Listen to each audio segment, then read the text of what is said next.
Going. Good morning, everyone. Good morning, everyone. This is Mark Calhoun. I am the Director of Social and Community Services for Care South Carolina, and this is the Care South Carolina Community Live Podcast. I am here with my co-host, my partner in crime, my ace. What up? All right. Oh, excuse me. I'm sorry. My voice is supposed to be deep again this morning. Hey, this is Daniel. I'm the program director for MATSUD, Care South Carolina. Glad to see everybody. Glad to be back. That's right. We got a good program for you today. Absolutely. We got two special guests today. Show These you right. ladies here, I'm going to let them kind of introduce themselves before we get into what we're going to discuss today. Ladies, who's over first? All right, my name is Maisha Thomas, and I work in the Care Innovations Department, and I do community outreach. Hey, y'all, happy Friday. All right. All right. Show you right. Show you right. Mo. My name is Jacqueline Q. I'm the clinical patient navigator for Care Innovations. I deal with hepatitis and PrEP. Right. All All right. right. All right. Wonderful. Well, one of the reasons we wanted to have today's show was to, one, introduce everyone to Care Innovations and who they are, and two, we've been celebrating all week Prep Awareness Week. But before we get into that, let's go back. What is and who are Care Innovations? All right, so Care Innovations, we are located in the Hartsville office. We're back in Suite D, and we are the infectious diseases department. We have our provider, Cecilia Adewako. We have our director, Ms. Hope McQueen. We have two HIV case managers, Ashley and Lloyd. Jacqueline Q, she's our Hep C coordinator. I'm in outreach. We have two nurses and a referral specialist, as well as administrative out in the front. Wow. Wow. And we have a nurse for our HIV data. Okay. Oh, Sarah. Yes, I can't forget about Sarah. Yeah. Oh, wow. Yeah. Wonderful. That sounds like a pretty great team there. Yeah. So what Well, we do is we anyone who comes to our department, we treat them for HIV, we treat them for hepatitis C or any other infectious disease. It could be hepatitis B, Our HIV data. any other infectious disease. Also, we go out into the community. We go and spread the information and tell them about our program and just make people aware.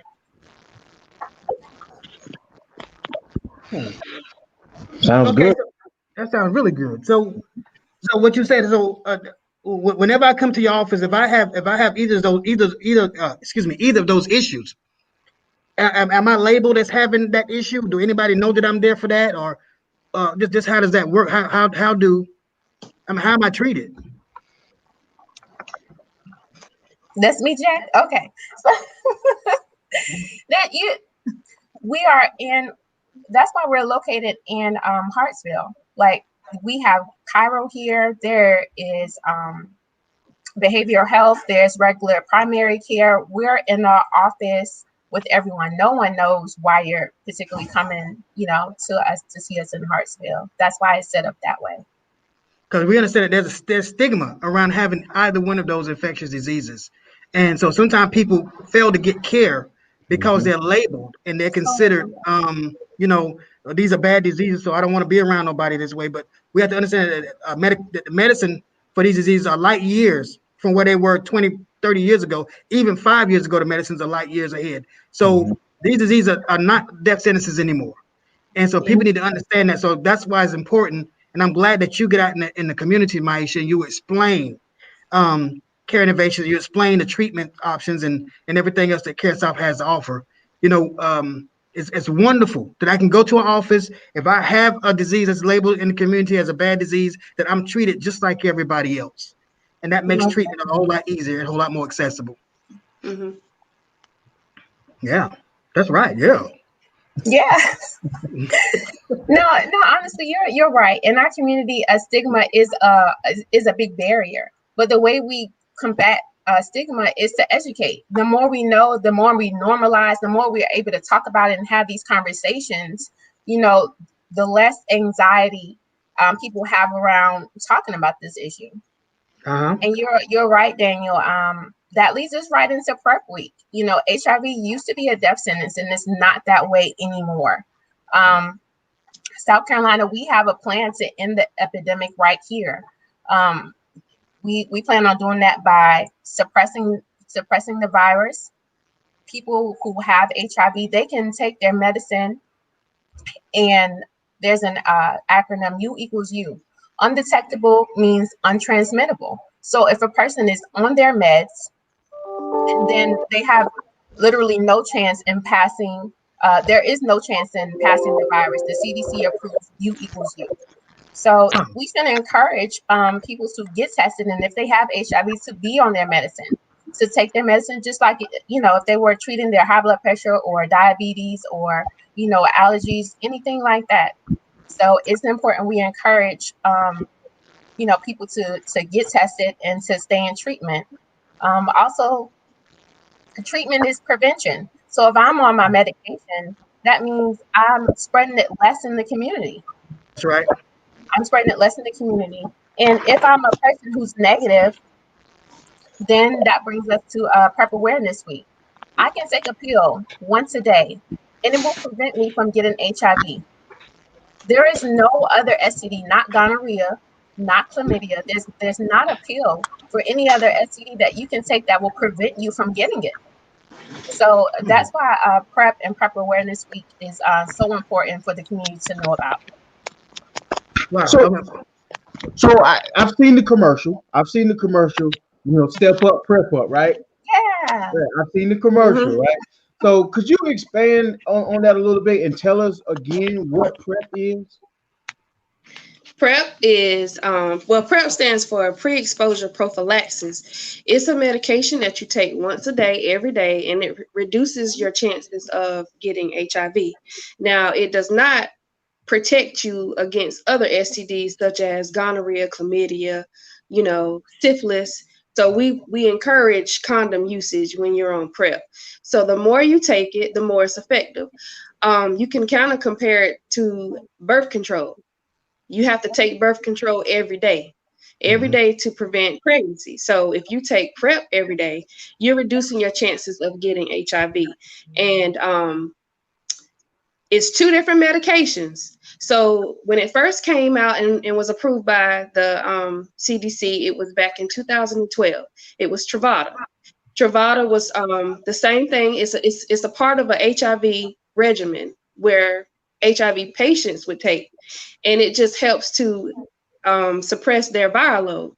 So you can take Truvada every day, once a day. But now we have a new medication called Descovy, which is not really a new medication, but it's a new medication for PrEP.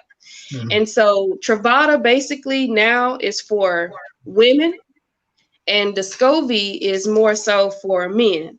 Okay. And that's just because with men, they were the ones that were conducted in the study. They didn't do any studies with females. So that's why they pushed Truvada for women and Descovy for men. Wow. That's excellent. I mean, really. So you know, you said prophylaxis, which means prophylaxis is just like a prevention, right? This prevents me from Right. having this happen. And so, what? Okay, y'all naming all these medications, y'all naming all the treatments. Okay, suppose I don't have any insurance. Suppose I can't afford that. You know, back in the day, you remember back in the day when you do HIV treatment or Hep C treatment, they had you had to take like a whole bag full of medications. And so I know that that's changed now, right? That there's just, you know, that they lessen that number of pills that you have to take. But what about me trying to pay for that when I don't have money to pay for it? Yeah. So we have Carrie Bell is our referral specialist, and she will enroll patients into. Can you hear me? Yeah. Yes. You good? Say what? You good? We can hear you. Oh, okay. So Carrie Bell, she's the one who would sign patients up if they were HIV positive for ADAP, and that would help prevent pay for their medications. Now, if you have someone on PrEP that's trying to get on PrEP, I mean, the medicine is very expensive.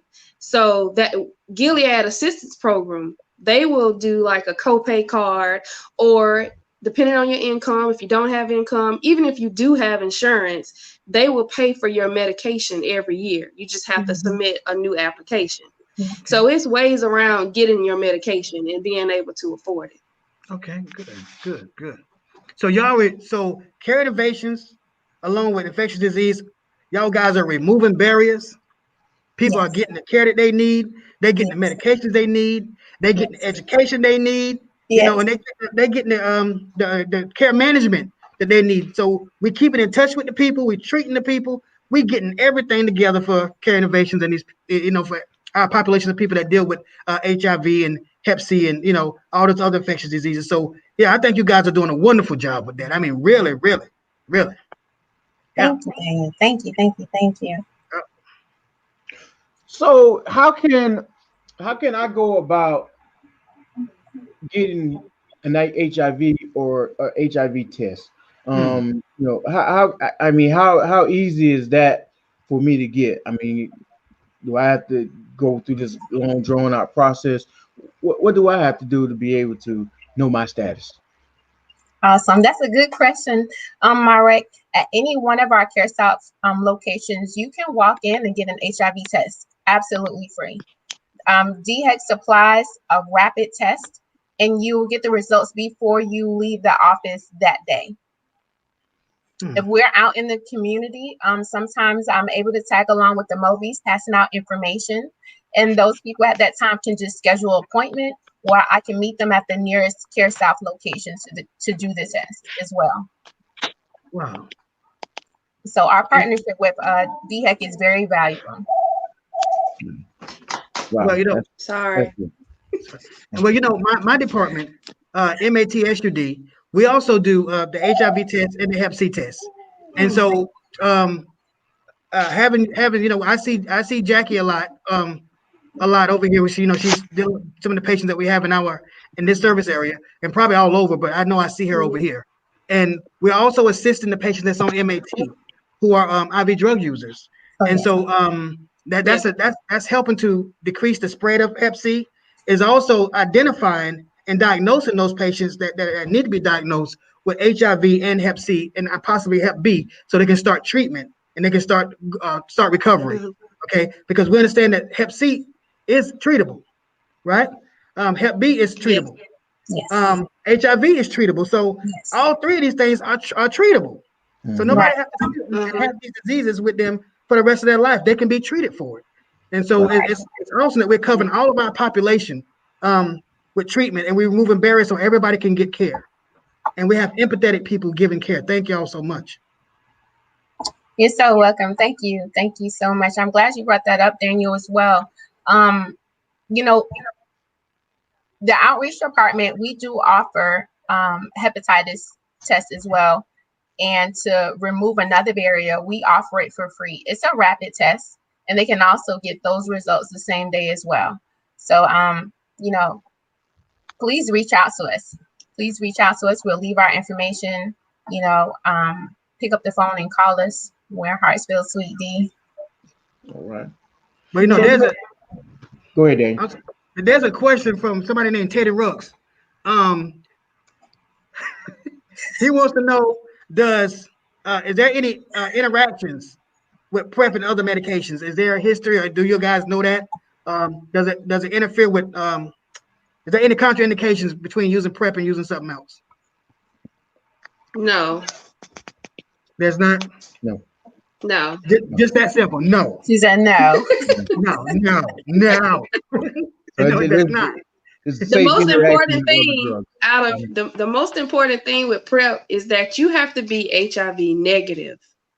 Okay. You cannot have HIV to be on PrEP because it's a prevention pill. And another thing is that when you do basic labs, you need to make sure that you don't have hepatitis B, because the SCOBY is used to treat hepatitis B. Okay. So that's why it's important to get the basic lab work before you start PrEP. So there should be a trifecta of tests done. You should be tested for HIV, Hep C, and Hep B, and possibly Hep A. Am I right? And they have to be tested for any other STDs, because before you can start, you need to be cured. You need to be treated for, gonorrhea, chlamydia. before you can start anything. Exactly. And the importance of practicing adherence. You have to take your medicine every day. You can't just skip. You got to take it every day because it's building protection in your body against HIV. Right. Okay. Wonderful. Good information, y'all. Good information. Absolutely. So let me ask you this. You talked about the free test. I can just walk into any CareSouth in any of our 5 counties and get an HIV test. All right. So once I take that test and unfortunately it comes back positive, what's my next step?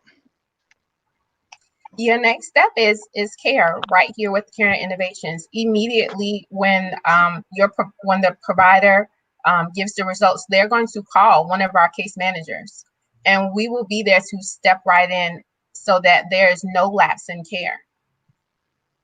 They're gonna walk you through. They're gonna counsel you through that process. We'll set you up for labs, and we'll set you up with an appointment to come see Dr. Adewako. There literally no lapse in care. Wonderful. That's So wonderful. so I won't have to walk through this by myself. I can count on you guys to kind of walk me through the door, take care of me, walk me through the entire process, and once I get there and get into the process, do I just go see the doctor and that's it? What's after that? What? You If you test positive, the most important thing is Dr. Adewako has certain labs she order. So she'll order those labs, and then so basically you'll have lab work, and then you'll have an appointment 2 to 3 weeks out. And that appointment you will see Dr. Adewako. Your first appointment is an hour, and she basically goes through the process of your diagnosis, and then she tells you about the pills, the medication you may have to take. And then that's when, if you don't have insurance, they give you the opportunity. They'll fill out the insurance form for you, so you're insured. And then you get your medication, and then you just follow it with your regular normal doctor's appointments, and then you're linked to care. Wow. Okay. Well, I what? want Good. I'm I sorry. just Go want ahead. to say something. Right there.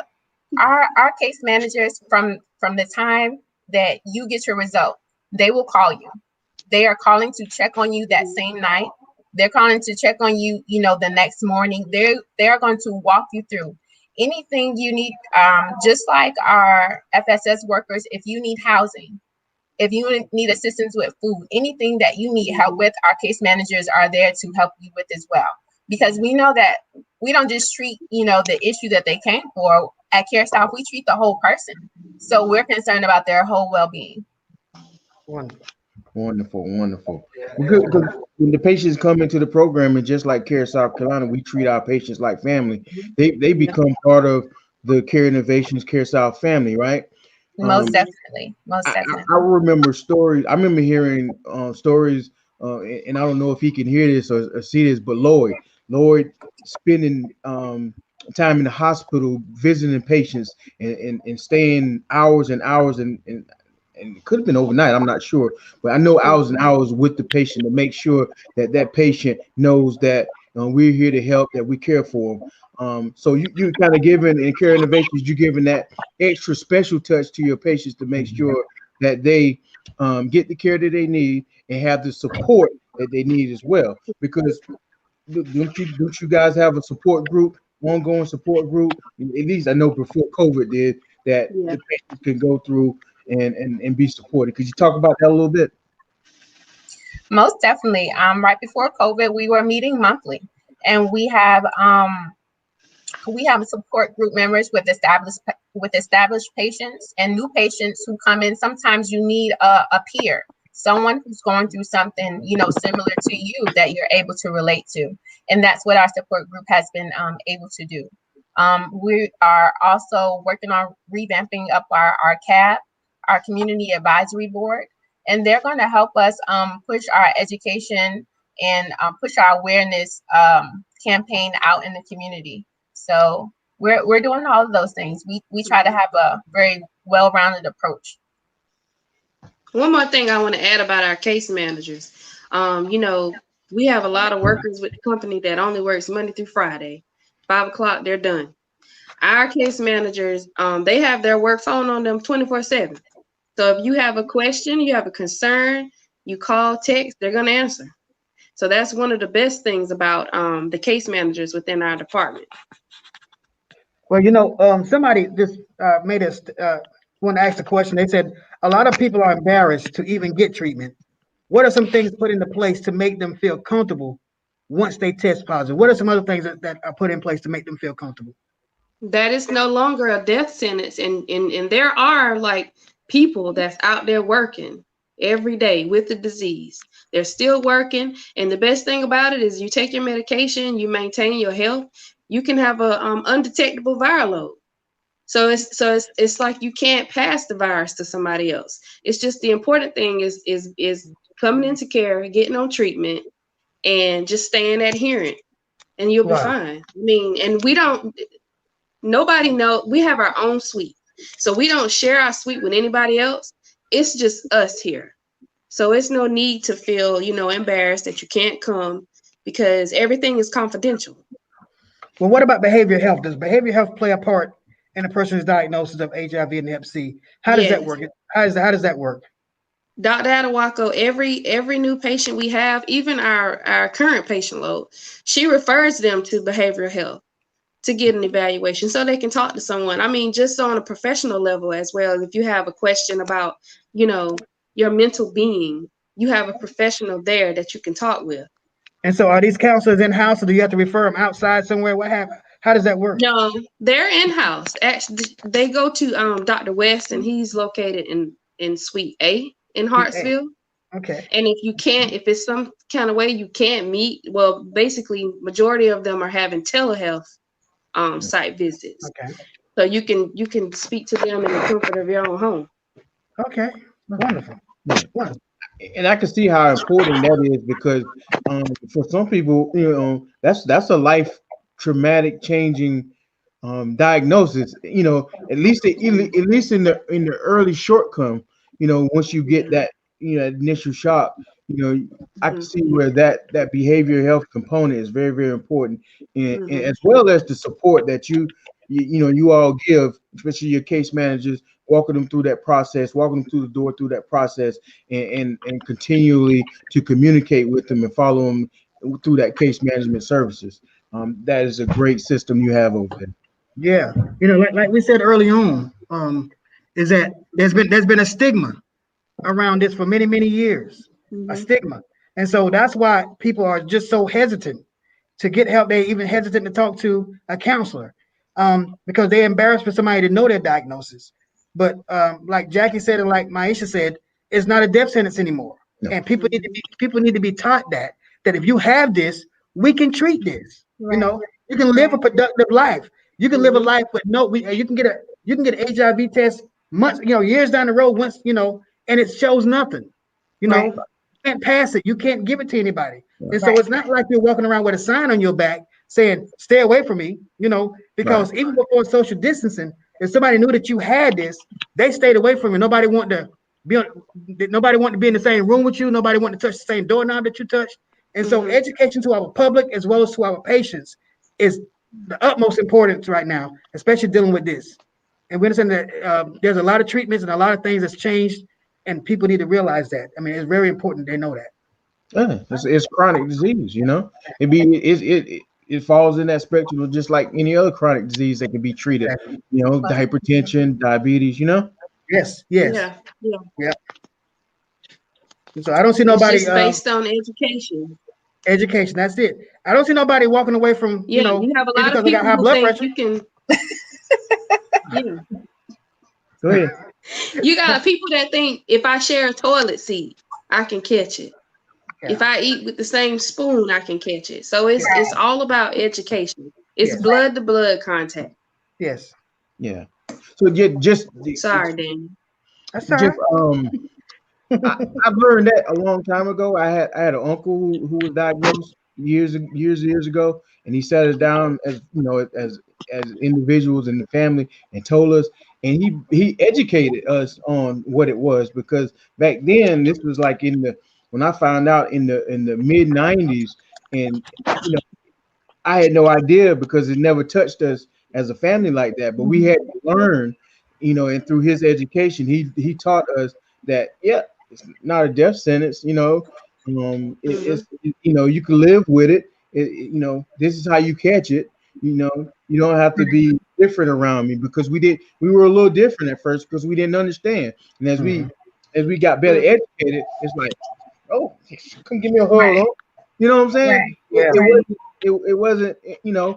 You had to learn how to live with it and understand, how it works in order to be, just like you Mhm. said, education.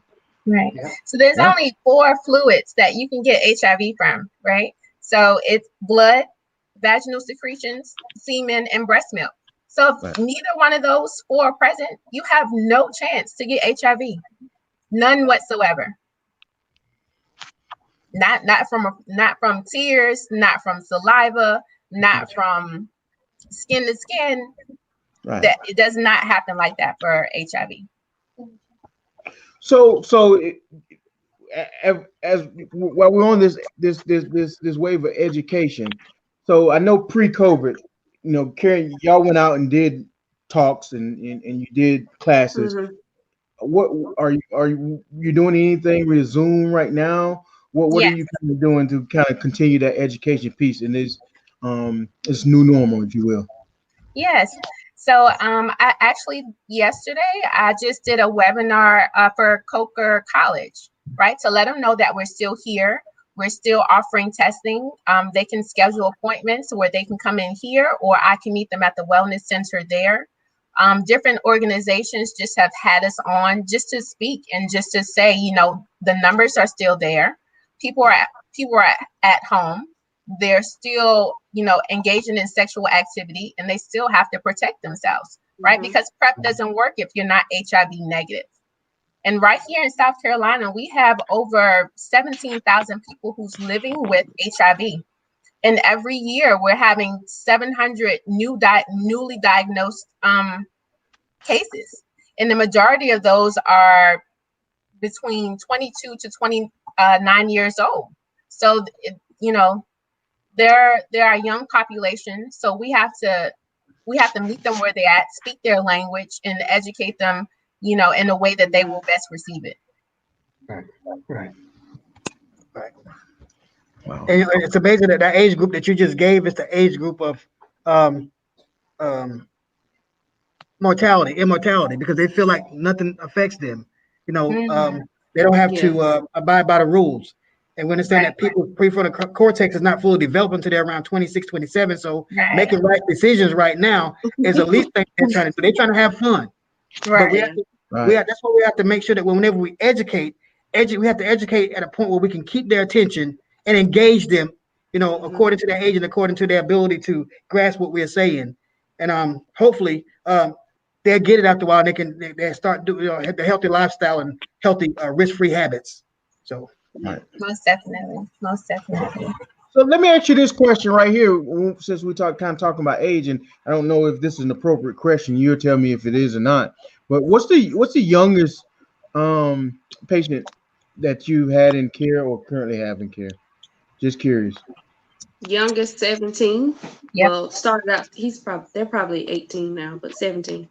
yep. Wow. wow, wow, Wow. wow. So it's important for parents to just share, to just talk, to have conversations, because if we're not giving them the information, as trusted adults, when they walk in our doors every single time they come into a CareSouth location, we just talk to them about their just a healthy lifestyle in general, right? Right. And bringing up all topics, touching all topics every time they come.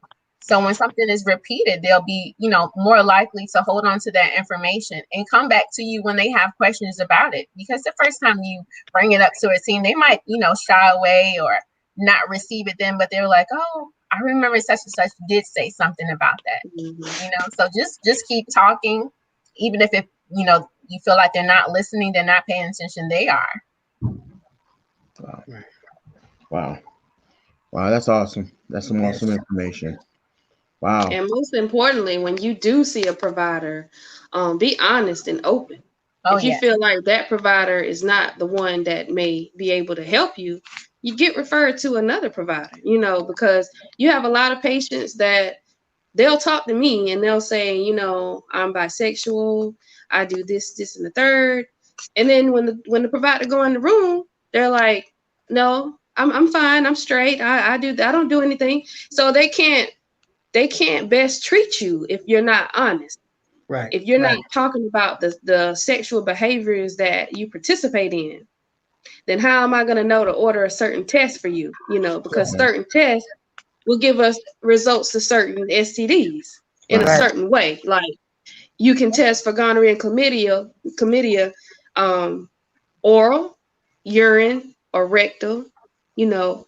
So you have to be honest with your provider and tell them what type of sexual behaviors you participate in. Right. And I think that's one thing that we discussed with Man to Man a while back on how it's hard for people to communicate with the providers truthfully. And so we need to find providers that we are comfortable with, those that we trust, that we can share with and tell them what we need to tell them. And that's more education need to be done. And, you know, we need to tell people whatever's going on with you, you need to be able to share it with your provider. Your provider should be almost like your best medical friend that you can share things with, that you can't share with anybody else. That's right. So, right. So as we look to close out, and that's a good segue into what we want to kind of finish off with is prevention. I've always heard the saying, an ounce of prevention is worth a pound of cure, right?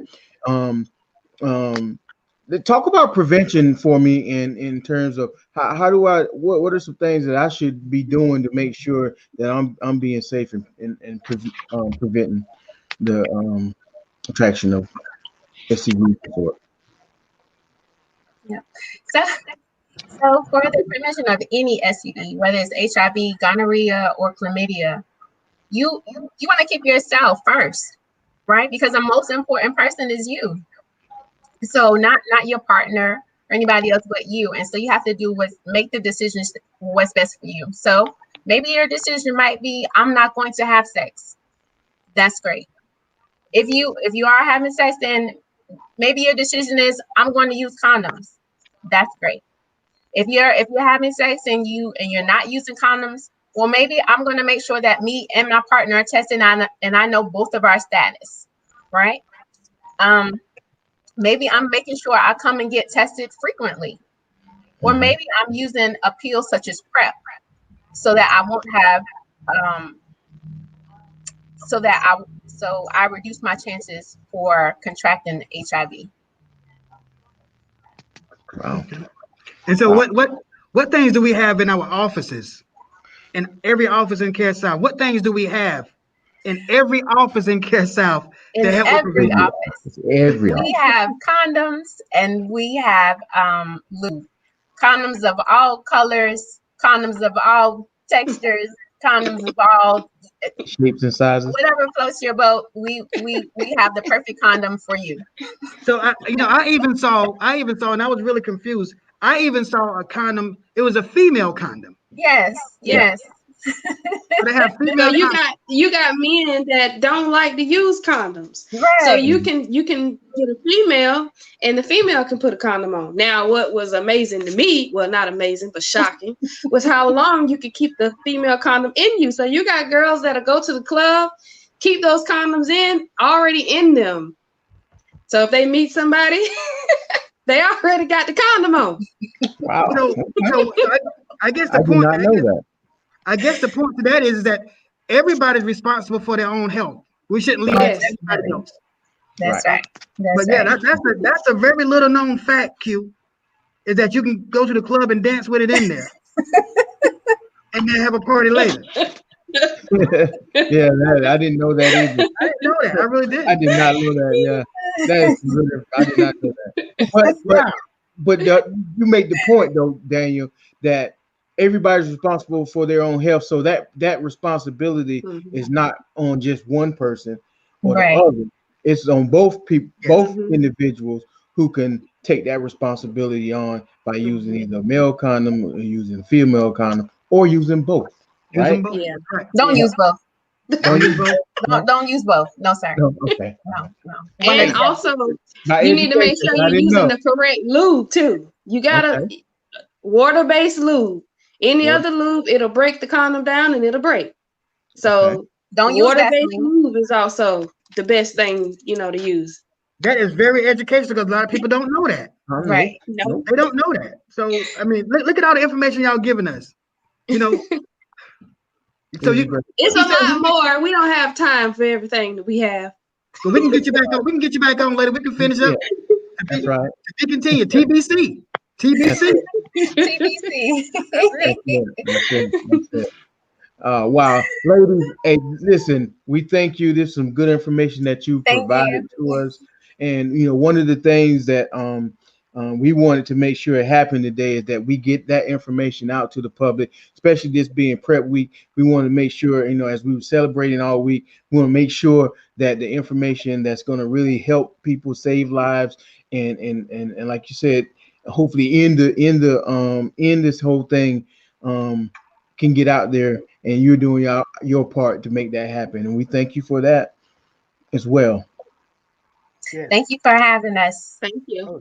Oh All yeah. right, but I can't let you get away. I have to ask my last and final question. I asked this of all our guests, and this really has nothing to do with what we talked about today, because one of the things we want our listeners to know is our guests, who they are, and get to know them a little bit better. So one of the questions I like to ask, when you're not in your environment at work, when you're not doing this, you're not prepping up and helping people step up, what do you do on your time off? What do you do in your leisure time? How do you enjoy yourself? How do you get away and release from the pressures of work and everything that's going on? Well, I mean, I have a pretty busy life. I have a new dog that's just keeping me up all night. So I have a new puppy. I have 2 kids. My son plays sports. My daughter danced for Academy of Movement in Bennettsville. And so if I'm not doing that, then I'm really not doing anything but watching TV or cleaning up pee and poop from the dog. All right. There you go. And me, right now, my life has been yoga. I'm 2 weeks away from finishing my certification, and so every week, if I'm not, in training, that's right, I am practicing. So that's what I've been doing. All right. So wait a minute, you can get a certificate for eating yogurt. But teaching yoga, man. Oh, man. Down facing dog and oh. I picked the best of the two. I was thinking Yoda from Star Trek. I'm just playing. You crazy. Well, that is great. That is great, ladies, and you continue to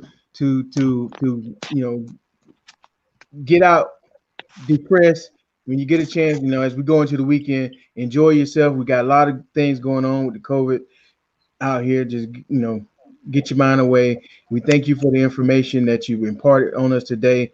I was looking in the comments and got my friend Rena Dixon from Fact Forward, which used to be the campaign from teen pregnancy. So maybe after the show, I can talk her into maybe coming on next week, and we can kind of connect some of those things with teen pregnancy. But we're gonna call you. I'm gonna call you, Rena. Call you. I'm calling you. All right, so again, thank you, ladies, for coming on. We really enjoyed the show today. We really, really did. And so hopefully, like he said, maybe definitely not maybe, but definitely will be a part 2, so we can talk some more about Care Innovation and the service that you guys provide. And maybe we can get some of the other crew on to kind of bring some of those services, connect them all together, and let them talk about some of the things that they do within the department as well. Yes. Hey, All right. Rena said, let's do it, man. All right. Hey, okay. I'm calling you, Rena. I'm calling you. All right, ladies. Thank you, everyone. And as always, if you want more information about Care South Carolina and Care Innovations, you can reach out to us on our website is www.caresouth-carolina.com, www.caresouth-carolina.com, or you can reach us at 1-866-498-0399 or our Facebook page. All right. All right. All right. See you later.